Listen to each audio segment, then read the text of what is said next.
Welcome to The Social Issue with me, Sam Marshall, brought to you by socialtv.co.za. Today, we're joined by Barry Fenter, CEO of Nashua, to discuss the CEO Cycle Challenge 2024.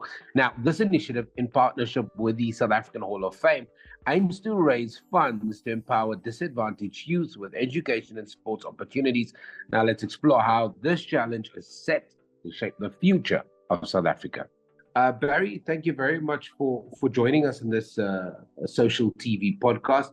You know, one thing I've got to tell you, I'm fascinated by Nashua and the amount of impact work that you do. Before we talk about the CEO Cycle Challenge, I just wanted to have a chat to you about just the thinking there with you guys. I mean, I've been to the work that you do at schools. I've interviewed your team as they plant trees. There's just such amazing work happening at Nashua. Just share with me a little bit. What are you guys thinking about impact and the role that you have to play in your communities? Yeah, sure. Thanks, Sam. Good morning, and thank you for the opportunity for having us. To answer your question, sure. I think if you look at Nashua, the brand Nashua, it consists of 42 franchises that stretches across South Africa. We're in every single territory within South Africa, so very much community-based. The brand has been built up from the communities. Our primary focus is really in the SME market, and education is also a very strong vertical for us. So I think the intent is to really give back and to help create a sustainable communities, because our business comes from the communities in turn. So if we don't invest back, it will be difficult to foresee the future. But you know, we've got a strong history in sports. We've got a strong history in uplifting communities, in really utilizing our skills and technology in order to enable those communities to hopefully sustain themselves into the future. Yeah, I'm going to be the first to say congratulations, man. I've seen the work that you do firsthand. I've covered it with my team, and yeah, that's just some stunning stuff that you're doing. Let's talk about the CEO Cycle Challenge, because I know Nashua is a partner with the South African Hall of Fame. What is it about this initiative? And I know you've got many. I would encourage our listeners to actually go to your website, click on your CSI page, and actually see the amount of work that you do, because it's just phenomenal. But what about this initiative drew your attention? Was something that you said, well, you know what, I've got to get on a bike, I've got to be part of this? Yeah, so look, it's a really exciting initiative. I think prior to COVID, they called it the CEO Sleepover. So really refreshed, new approach to taking this out. And as you said, it's a collaboration between Nashua and the Hall of Fame. And the intent is really to empower talented children to become hopefully the next generation of South African business leaders and potentially sports heroes that do not necessarily have the financial resources to do it by themselves. So in this initiative, we really invite every single South African business leader to join us.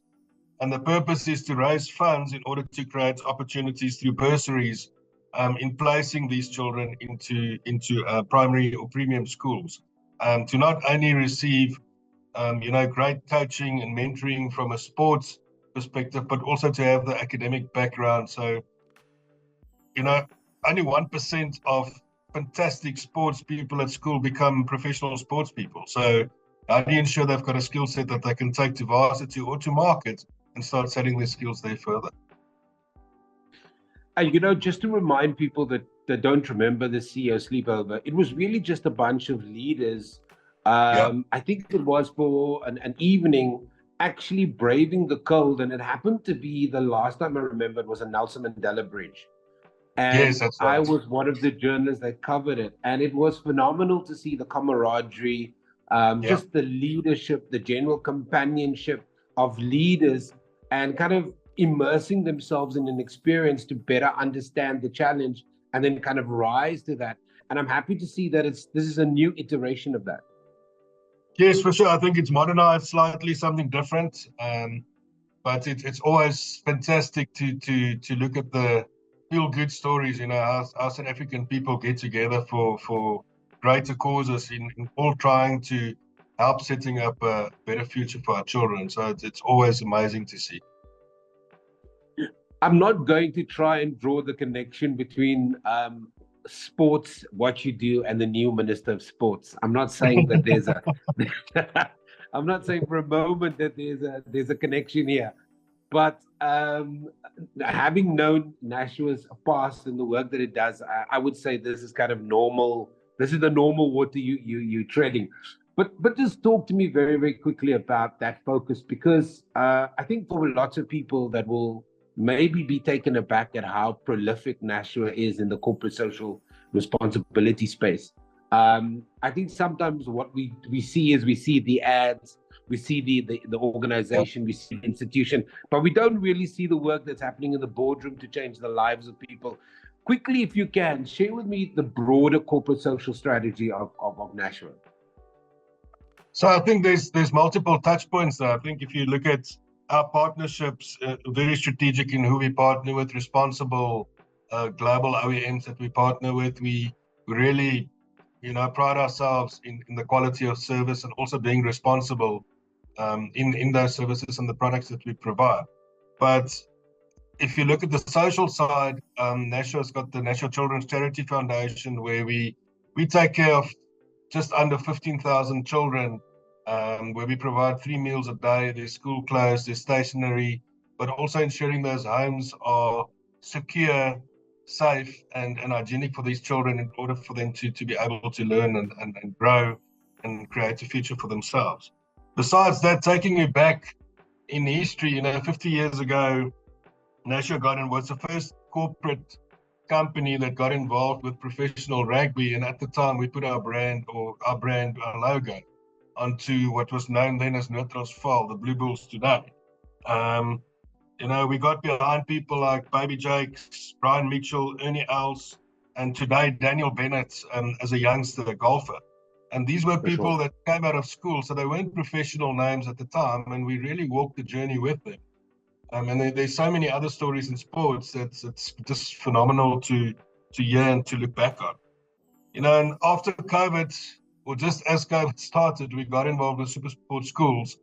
And the intent there was that we are the enabling partner and the founding sponsor in enabling AI camera technology at the school sports grounds in order to not only showcase the sports, but also to identify talent, to provide the coaches with the required data in order to groom and build these sports stars to the best that they could potentially be. And fortunately today we able to partner with the Hall of Fame in taking this into the next level in the cycling challenge to raise funds, hopefully creating the next sports stars or business leaders for South Africa. And, in that, I really want to challenge every single business leader or just people from the community to get involved. Get involved. You don't have to come and cycle. If you want to donate towards these children, please do so. Yeah, and I noticed one of the things is that you've got to jump on the stationary cycle on this bike, and all you've got to do is what, 20 minutes, 24? What's it, 24 minutes? 25 minutes. How long 25 minutes. 25 minutes. It's exciting. We're building a glass fish tank on the M1 at the Nashua head office, so you're facing the actual M1 for visibility. We're running it from the 9th to the 13th of September. And considering everyone's diaries, we're running it from 6 a.m. to 6 p.m. every afternoon. It's going to be fun. If you buy or donate towards your 25-minute cycle, this goes into bursaries in order to put these kids into premium schools and really help developing them from there. And is there a target that you guys have set, Barry? I don't have the targets on hand at the moment, but there is a greater target. We've got 3 schools on board at the moment, and we're busy building out schools across the country for these children to attend. At the moment, it's live, and we've got a number of kids and coaches active at Boys High School in Pretoria. And so far, it's going really well.